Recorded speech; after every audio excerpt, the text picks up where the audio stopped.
teman-teman, balik lagi sama aku Graciela Ginting. Hari ini aku bakal ngasih tahu ke kalian gimana sih cara mendapatkan perhatian dari audiens. Nah, kalian juga pasti mikir nih, kenapa sih perlu banget untuk mendapatkan perhatian dari audiens kita? Karena dengan mendapatkan perhatian dari audiens, maka kita akan tahu nih, sejauh apa mereka mendengarkan dan memahami materi-materi ataupun topik yang telah kita sampaikan. Nah, untuk yang pertama, ada menceritakan kisah.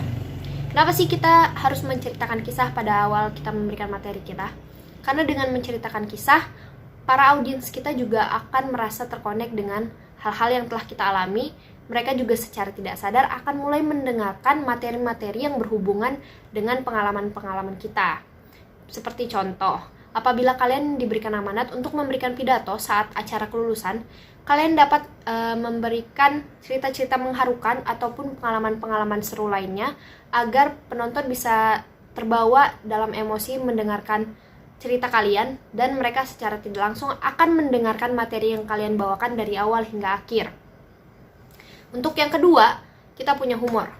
Kenapa sih kita perlu menyelipkan humor ataupun lelucon-lelucon ke dalam materi yang telah kita sampaikan?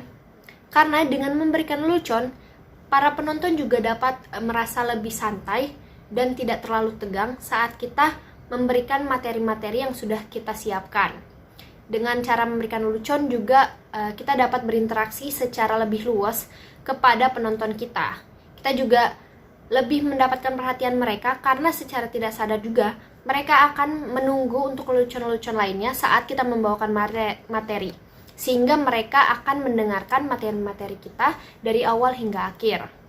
Nah, yang ketiga, ada pertanyaan. Kenapa sih memberikan pertanyaan juga penting saat kita menyampaikan materi kita? Karena dengan memberikan pertanyaan, para audiens juga akan fokus kepada materi yang kita bawakan. Mereka akan fokus dan mendengarkan materi-materi kita, sehingga setiap pertanyaan yang kita lontarkan, mereka merasa harus menjawabnya dengan benar. Dengan seperti itu, para audiens juga harus mawas dan mereka harus mempersiapkan diri mereka dengan baik, hingga mereka akan mendengarkan materi kita dari awal hingga akhir dengan sangat-sangat fokus dan tidak mengabaikan materi yang telah kita sampaikan. Nah, itu dia mungkin 3 tips dari aku untuk mendapatkan perhatian dari audiens. Untuk selanjutnya mungkin materi yang akan aku berikan akan lebih berbeda. Jadi tunggu aja. Sampai sini aja dulu materinya. Terima kasih dan sampai jumpa. Bye.